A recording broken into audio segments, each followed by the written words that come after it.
बहुत से लोगों को बंदी बना करके लेकर के आया गया और वहाँ सिर्फ मजदूरी के लिए, और वो परमिट बना करके एग्रीमेंट करके जो है उन लोगों को लेकर के आया गया और धर्मांतरण होता था। जी, जी, जी। और लोग ज़ोर ज़ोर से क्रिश्चियन धर्म की ओर अग्रसर होते जा रहे थे, क्योंकि उनको बहुत सी बातें, अश्लील बातें जो बताई गई कि हमारे कृष्ण भगवान के बारे में, तो उन लोगों को लज्जा आता था, इससे वो धर्म को त्याग देते थे। आज हम मॉरिशस में हैं और मॉरिशस दुनिया का एक ऐसा देश है जिसको छोटा भारत कहा जाता है। इस छोटे भारत में क्या भारत जैसे लोग रहते हैं, या इस छोटे भारत में भारत की संस्कृति कैसे आई? जिस आर्य समाज ने पूरी दुनिया में वैदिक धर्म का परचम लहराया, वो आर्य समाज मॉरिशस में कैसे पहुंचा?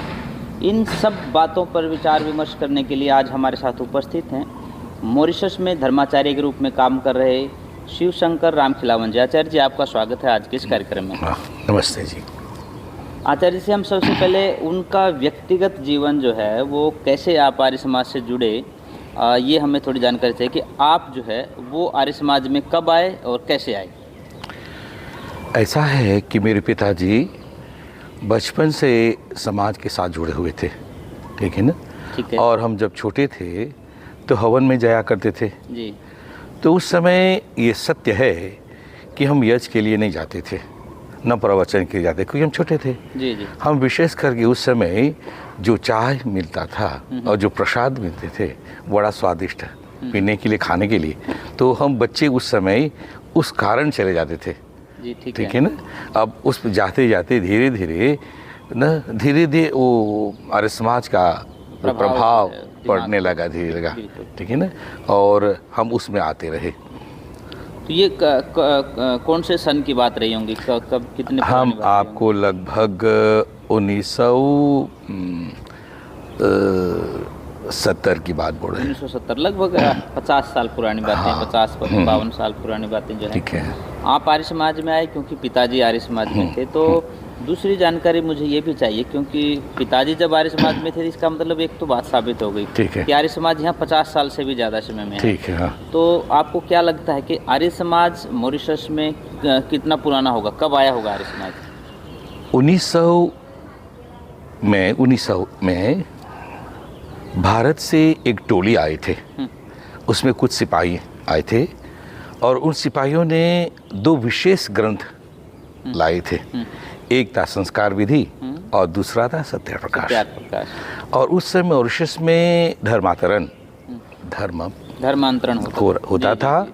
और लोग ज़ोर ज़ोर से क्रिश्चियन धर्म की ओर अग्रसर होते जा रहे थे, क्योंकि उनको बहुत सी बातें, अश्लील बातें जो बताई गई कि हमारे कृष्ण भगवान के बारे में, तो उन लोगों को लज्जा आता था, इससे वो धर्म को त्याग देते थे। जी जी। पर जब यह धर्म ग्रंथ आया सत्य प्रकाश न, और पढ़ने के बाद 3 विशेष व्यक्ति हुए, एक लाला, एक जगमोहन और एक जिनका नाम स्मरण नहीं है। ये लोग पहले हुए जो वेद प्रचार करने, मतलब कि आर्य समाज का प्रचार करने लगे। जी जी। तब 1901 में प्रथम बार आर्य समाज की स्थापना हुई। जी जी। थोड़े समय के लिए चला, रुक गया, फिर दोबारा 1903 में शुरू हुआ। जी जी। फिर थोड़ा चला, पर 1910 में पूरे रूप से मॉरिशस आर्य समाज का डंका बज गया।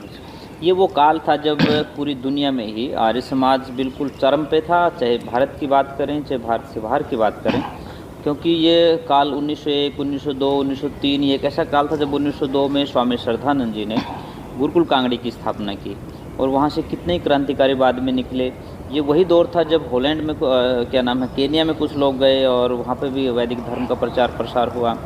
और इसी आसपास में जो है, इससे कुछ थोड़ा आगे पीछे दक्षिण अफ्रीका की बात है, वहाँ पर भी आर्य समाज जो है बहुत तेज़ी के साथ फैला। तो और दूसरा उन्होंने कहा कि यहाँ जो एक तरह से माइग्रेट किए जा रहे थे लोग, जो है धर्मांतरण किया जा रहा था और उनको कृष्ण के बारे में बताया जा रहा था, जो आजकल भी बहुत से कथावाचक बोल देते हैं कि कृष्ण जो माखन चोर थे, वो नहाते हुए महिलाओं के कपड़े उठाते थे। इस तरह की जो बातें थी वो बातें लोगों के सामने रख करके और उनको ये बता करके कि तुम जहाँ खड़े हुए हो, जिन लोगों के बीच में रह रहे हो, उनके तो धर्मगुरु या देवता जिनको वो मानते थे वो तो ऐसे लोग हैं।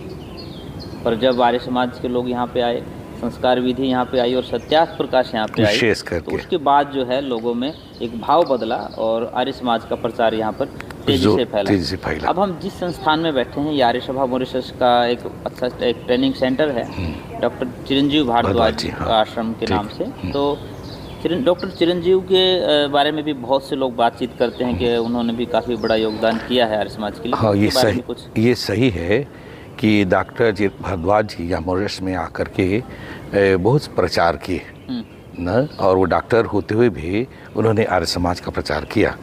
यहाँ जो पौराणिक भाई थे उस समय के, उनसे नफरत करते थे। अच्छा, है ना, और वो नहीं चाहते कि आर्य समाज का प्रचार हो। ऐसा हुआ है, इसी बोल रहा हूँ।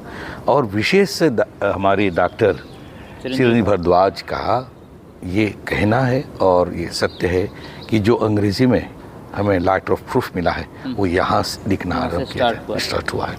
चिरंजीव भारद्वाज जी ने बहुत अच्छा ट्रांसलेशन किया है सत्यार्थ प्रकाश का लाइट ऑफ ट्रुथ, और वो यहाँ पे तेज़ी से फैला क्योंकि उस समय जो है यहाँ डच भी बोली जाती थी शायद, और फ्रेंच बोली जाती थी और अंग्रेज़ी, हिंदी, और विशेषकर कि जहाँ डॉक्टर भारद्वाज जी का कार्य हो रहा था वहाँ उनकी पत्नी सुमंगली देवी जो थी, वो उस समय ये विवाह के भजन और कुछ विशेष लोक गीत भारत से लाकर लोगों को सिखाते थे। जैसे मॉरिशस में अभी आप जाएंगे, विवाह होता है तो पहले आरती चढ़ावे इत्यादि, ये सब जो लोक गीत है उनका सिखाया हुआ है। जिन साथियों को जानकारी नहीं है मॉरिशस के बारे में, वो ये कह सकते हैं कि डॉक्टर चिरंजीव भारद्वाज जी आए या उन जैसे और विद्वान आए, ये कोई बड़ी बात नहीं है। लेकिन जब यहाँ की परिस्थितियों का आप आकलन करेंगे तो आपको ये लगेगा कि ये वास्तव में बहुत बड़ा काम, ये हमारे पुरोधा जो रहे हैं, हमारे जो एक तरह से नेता रहे हैं, उन्होंने बहुत बड़ा काम किया है। ये वो काल था जब भारत से बहुत से लोगों को बंदी बना करके लेकर के आया गया और वहाँ सिर्फ मजदूरी के लिए, और वो परमिट बना करके एग्रीमेंट करके जो है उन लोगों को लेकर के आया गया। और 5-5 साल के लिए, मैं कहीं पढ़ रहा था कि ऐसी स्थिति थी कि 5 साल में कुछ तो लोग मर ही जाते थे, और जो कुछ बच जाते थे उनमें हिम्मत नहीं रहती थी काम करने की, क्योंकि इतना काम उनसे करवाया जाता था। तो जब आप गुलाम हैं, मानसिक रूप से गुलाम हैं, जब आर्थिक रूप से गुलाम हैं, सांस्कृतिक रूप से गुलाम हैं, आपको रोटी के लिए जो है कहीं ना कहीं आपको संघर्ष करना पड़ रहा है, अपनी संतानों की सुरक्षा के लिए संघर्ष करना पड़ रहा है, तो ऐसे में धर्म को बचाना कितनी बड़ी बात होती है। तो इन विपरीत परिस्थितियों में हमारे जो पूर्वज रहे हैं यहाँ पे, उन्होंने संघर्ष किया है, और उन्हीं की एक पूरी कहानी, पूरी दास्तान जो है वो हमारे पंडित जी बता रहे हैं। पंडित जी, ठीक है, चिरंजीव जी का जो योगदान रहा है उसके बाद जो है आर्य समाज यहाँ फैला है, तो उनके प्रयास से और उनके साथ समकक्ष जो लोग रहे, जो नेता रहे, यहाँ के भी जो लोग रहे, पूरे मॉरिशस में कितनी स्थानों पर जो है आर्य समाज स्थापित हुआ होगा। एक बात और बोलना चाहूँगा ताकि आपको पता चले, मॉरिशस में या चाहे वैदिक हो, आर्य समाजी हो या पौराणिक हो, सभी लोग ये लोकगीत गाते हैं। प्रेम से आरती उतार हो, वर व्याहन जाए, ठीक है ना। ये जब दूल्हा तैयार होता जाने के लिए तो ये लोकगीत गाते हैं। जब चले आते हैं तो प्रेम से आरती उतार हो, वर व्याहन आए। इसमें और लंबा है, मैं तो एक टुकड़ा ही आपको बता रहा हूँ, ये उनकी देन है। अब आप जो बोल रहे हैं, जिस हमारे पूर्वज 1834 में आए, उस समय ऐसा था कि उन लोगों का अधिकार नहीं था सत्संग करने के लिए। वो जब सूर्य उदय हो उससे पहले उसे उठ जाना चाहिए और खेत में वो अपने खारसी डालें। अच्छा। और रात्रि में सूर्य अस्त हो जाए तब समाप्त करके घर लावें। और उनके लिए कोई रविवार नहीं था, कोई छुट्टी नहीं थी, काम ही काम, ठीक है ना, ऐसा। तो इस कारण वो लोग दिन में कोई सत्संग कर ही नहीं पाते थे, लेकिन रात्रि में उस समय वो रात्रि में 8 बजे या 9 बजे वो लोग यज्ञ करते थे उस समय। यज्ञ करके आपस में मतलब कि वो मिल कर जुल करके वो सत्संग करते थे, क्योंकि यही एक समय था। और कहीं कहीं पर उतना नहीं है, आज कहीं कहीं पर 1-2-3 जगह मॉरिशस में मिल जाएगा कि लोग रात्रि में सत्संग करते हैं, क्योंकि वो परंपरा कहीं अभी तक जीवित है। जीवित है। उनकी परिस्थिति ऐसी थी कि दिन में ना तो उनको समय मिलता था, ना ही जिनके यहाँ काम करते थे और वो अवसर भी नहीं देते थे। और जो आप बोल रहे हैं, कुछ लोग भारत से आते बीच समुद्र में बीमार पड़ गए, तो उस समय लोगों को लेकर फेंक दिया गया, उधर ही फेंक दिया गया। हाँ, मर गए वो लोग। जो यहाँ आए तो आ करके यहाँ कार्य करने लगे। और जैसे बोल रहा हूँ, थोड़ा सा खाना के लिए पैसे तो मिलता ही नहीं था, ठीक है। वो उस समय चावल नहीं मिलते थे खाने के लिए, ठीक है, मकई मिलते थे खाने के लिए, इसी से गुजारा करना पड़ता था। वस्त्र वो भी मुश्किल में मिलता था, ठीक है ना। जो आपके यहाँ बस्ते में चावल डालते हैं ना, उसके वो प्रयोग करते थे। अच्छा। यहाँ पर सोने के लिए बहुत दिक्कत था उस समय। मतलब जो पराली बोलते हैं जिसको, चावल की धान का जो होता था, और उसमें, और वहाँ उस समय जब जो लोग लेकर के आए गए तो वो क्या तो खेती करते थे और क्या दूसरे काम करते थे उस समय। विशेष करके जब भारत से लोग आए तो उनको ईख की खेती में डाला गया। ईख की खेती में गन्ना, क्योंकि मॉरिशस में उन लोगों ने, अंग्रेज़ों ने देखा कि इसकी बढ़ चाहिए, क्योंकि इसके बिना वो लोग आगे नहीं बढ़ सकते हैं। और देश अच्छा है, ज़मीन अच्छा है, मिट्टी अच्छी है, यहाँ बोई करके, क्योंकि जो शक्कर है ना, इससे अनेक वस्तु बनाया जा सकता है।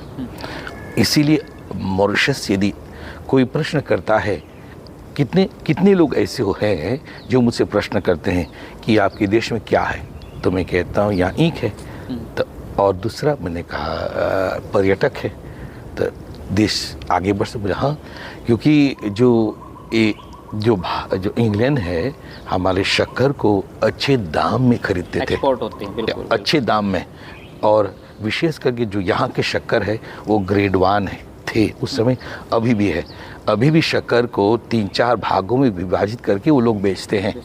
एक समय ऐसा था मॉरिशस में कि आप शक्कर तो ले रहे हैं, पर मॉरिशस के शक्कर नहीं है। मॉरिशस अपने पूरे शक्कर दूसरे वो बेच देते हैं महंगे में, और सस्ते शक्कर लेकर के आपको दे देते हैं। ऐसा करते पूरे यूरोप में जो है वो शक्कर जो है वो एक्सपोर्ट होती है मॉरिशस से। तो ये एक वो था कि यहाँ भारत के लोगों ने गन्ने को जो है खेती करके और यहाँ के कार्यों को आगे बढ़ाया। तो वर्तमान का जो समय चल रहा है, क्योंकि आप या आपसे पहले की पीढ़ी और उससे भी पहले की पीढ़ी की यदि हम लोग बात करें तो बहुत संघर्ष किया है, बहुत संघर्ष किया। आज जो है पूरे देश में आपकी जो आर्य सभा मॉरिशस है, उससे जुड़ी हुई कितनी आर्य समाजी काम कर रही होंगी?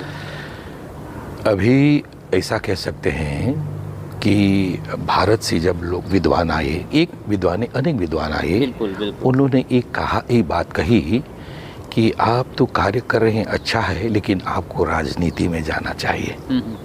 बिल्कुल, क्योंकि जब तक आप देश के बागडोर नहीं संभालेंगे, आप देश को बदल नहीं पाएंगे। बिल्कुल। तो तब हमारे आर्य समाजी और विशेषकर हिंदू जाति न वो देश की बागडोर संभालने में आगे बढ़े। क्योंकि मुझे याद आ रहा है महात्मा गांधी जी जब यहाँ आए, उन्होंने 3 सूत्र दिए थे महात्मा गांधी जी ने। नंबर 1, अपने बच्चों को पढ़ाना शुरू करो। दूसरा, राजनीति में हस्तक्षेप करो, और अपने भारत को जो है उनकी गतिविधियों पे नजर रखो, जैसा जैसा भारत कर रहा है वैसा ही करने का आप लोग प्रयास करो। तो ये 3 सूत्र शायद महात्मा गांधी जी ने उस समय दिए थे मॉरिशस के लोगों को। ये सही है। महात्मा गांधी आने के बाद वो चले गए, उन्होंने दक्षिण अफ्रीका जाते हुए आए थे या नहीं, वहाँ से लौटते समय मॉरिशस में रहे, कुछ दिनों तक रहे, तब वहाँ चले गए। तो उनके पश्चात उन्होंने किसी को भेजा, नाम याद नहीं, भूल गया नाम, तो उसने बहुत काम किया। तो भारत से समय समय पर जो है बहुत से विद्वान, बहुत से कुछ सन्यासी भी और हमारे आचार्यगण वो आते रहे। और क्योंकि मॉरिशस जो है वो भारत को एक पुण्य भूमि भी मानता है, और अपना जो है ये मानता कि हमारे पूर्वज वहाँ से आए थे, तो एक आशा की लो जो है, आशा की किरण वो भारत की तरफ से देखता है। तो आप कभी भारत में गए हैं?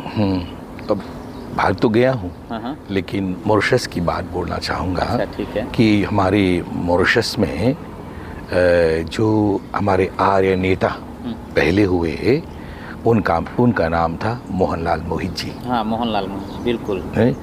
उन्होंने आर्य सभा को थामा वर्षों तक। ये जी आज मॉरिशस में आर्य समाज का प्रचार जोर जोर से हुआ, तो उनका बड़ा योगदान है। और उनके साथ जितने लोग थे, डॉक्टर पूरन थे, डॉक्टर न्यूर जी थे न, बहुत उसके समय के बहुत से लोग थे जिन्होंने इस प्रचार को चलाया। और साथ साथ में हमारे पुरोहित, जैसे अभी आप सुनेंगे पंडित गया सिंह, वो मॉरिशन, वो भारत से सीख कर आए थे। और पुरोहित थे न, जो भारत जाकर सीख करके आए थे। और फिर हमारे एक बिसुंदरयाल, प्रोफेसर वासुदेव बिसुंदरयाल जी थे, उन्होंने भी इस देश को उजागर करने में, प्रसार धर्म का प्रचार करने में बहुत योगदान दिया। तो और इसके कारण, जैसे मैं बोला ना, आज मॉरिशस में लगभग 300 से अधिक शाखाएं हैं पूरे देश में जो सक्रिय है। और कहीं पर साप्ताहिक सत्संग होता है, कहीं मासिक होता है, कहीं पाक्षिक होता है, ऐसा होता है। और मॉरिशस में लगभग 125 पुरोहित और पुरोहिता हैं। हाँ, आपने पुरोहितों के साथ पुरोहिताओं की भी बात की है, तो अक्सर ये बात चलती है कि महिलाओं को यज्ञोपवीत नहीं लेना चाहिए और उनको गायत्री मंत्र नहीं बोलना चाहिए। जब यज्ञोपवीत नहीं लेंगे तो यज्ञ में बैठना, यज्ञ करवाना तो बहुत दूर की बात है। आपके यहाँ पंडिताएँ हैं, क्या वो यज्ञ करवाती हैं आपके यहाँ पे? हमारे यहाँ जो पंडिता है वो केवल यज्ञ नहीं कराते हैं, वो विवाह भी कराते हैं, अंत्येष्टि संस्कार भी कराते हैं। बहुत सुंदर, ठीक है ना, और संस्कार कराते हैं। तो मॉरिशस जो है, यहाँ मैं कह सकता हूँ कि 2 कदम आगे है भारत से। और यहाँ बहनें जहाँ यज्ञ का अनुष्ठान करवाते हैं, वहीं सारे संस्कार, चाहे विवाह संस्कार की बात हो, चाहे अंतिम संस्कार जिसको अंत्येष्टि संस्कार बोलते हैं, वो तक भी बहनें करवा रही हैं। तो वास्तव में वैदिक धर्म का जो वास्तविक स्वरूप है वो मॉरिशस में देखने को मिल रहा है। मैं बात कर रहा था आपसे कि आप भारत कभी गए, वहाँ का कोई अनुभव जो है आपका वो हम शेयर करना चाहते हैं। हम प्रथम बार भारत गए थे जब मॉरिशस में स्वामी सत्यम जी आए थे। मैं सोचता 2000 में। अच्छा। स्वामी सत्यम जी वहाँ पर एक बृहद यज्ञ कराए थे मुंबई में, तो उसमें हम लोग भाग लेने गए थे। यहाँ से एक डेलीगेशन में हम लोग गए थे, वो वहाँ रहे और भ्रमण किए। ये मेरा प्रथम वहाँ यात्रा रही। दूसरी बार पोंधा गुरुकुल में गए। ठीक है। और मेरे भाई मेरे साथ थे, वो विशेषकर कोरोना भाई। अच्छा। हाँ, और उसमें मैं जब मॉरिशस से निकला, जैसे दिल्ली पहुंचा, तो हमारे आचार्य जितेंद्र जी मुझे लिए और गौतम गुरुकुल रखे। वहाँ के पश्चात उन्होंने मुझे लेकर, क्योंकि मैं उस देश को अच्छी तरह से नहीं जानता था, तो हमारे जो आचार्य जितेंद्र जी हैं वहाँ से मुझे लेकर के पोंधा गुरुकुल ले गए। अच्छा। और मैं तो वहाँ पर मतलब अनभिज्ञ था, कुछ जानता नहीं था, तो मुझे लेकर वहाँ गए, लाकर कहा मैं ला दिया हूँ आचार्य जी धनंजय को, अब इसको सौंपें। अच्छा। आपको सौंप कर जा रहा हूँ। तो थोड़े समय में तो वो आ गए, और वो जब वहाँ से आ गए तो थोड़ी समय वहाँ पर 1 सप्ताह के पश्चात वो कोरोना आ गया। लॉकडाउन हो गया। तो कोरोना में आप वहीं गुरुकुल में रहे? कोरोना में वहीं पर रहे गुरुकुल में। तो कितने दिन रहे होंगे आप? लगभग 5 मास। 5 महीने आप जो है वहाँ रहे। तो फिर आपने 5 महीने किया क्या वहाँ पे? वहाँ रहने के बाद संस्कृत का ज्ञान थोड़ा लिया, व्यवहार भानु, कठोपनिषद, ठीक है ना ये, और वहाँ पर सत्याप्रकाश, ठीक है ना। और वहाँ ऐसा रखा, कुछ भजन कीर्तन का कार्यक्रम रात्रि में होते थे, और कुछ वहाँ के जो ब्रह्मचारी थे हमारे आचार्य धनजी जी, उनको एक विषय दे दिया था। अब उस विषय में वो आ करके 10 मिनट या 15 मिनट उस विषय को खोलते थे, तो हमें वो सुनने का अवसर मिलता था, ज्ञान बढ़ता था। तो आप कोरोना काल में पोंधा में रहे और वहाँ जो सीखा आपने उसका कुछ प्रभाव यहाँ आने के बाद दिखा? बहुत अच्छा। बहुत। वहाँ सीखने के बाद मैं मॉरिशस में आया तो मैं अपने गांव में 10 रात्रि सत्याप्रकाश की कथा की। अच्छा। अब बोलेंगे पता नहीं, कुछ लोग बोलेंगे कथा होती है, मैं कह रहा हाँ। अच्छा, तो आप 10 दिन जो है आपने सत्याप्रकाश की कथा हाँ, की। वो प्रथम समोल्लास से 10 जो मंडन विषय है अच्छा, उस पे ठीक है। तो ये थे शिव शंकर राम खिलावन जी, जिन्होंने अपनी ज़िंदगी के बारे में और आर्य समाज के बारे में, मॉरिशस की परिस्थितियों के बारे में बताया। उनकी बातें आपको कैसी लगी और मॉरिशस के बारे में आप और क्या जानना चाहते हैं, ये कमेंट बॉक्स में ज़रूर लिखें। आज आप कार्यक्रम में रहे पंडित जी, आपको बहुत बहुत धन्यवाद। हम आशा करते हैं कि आप उसी प्रकार से ऋषि ध्यान के कार्यों को आगे बढ़ाते रहेंगे। परमात्मा आपको उत्तम स्वास्थ्य और दीर्घायु प्रदान करें। बहुत बहुत धन्यवाद। धन्यवाद स्वामी जी।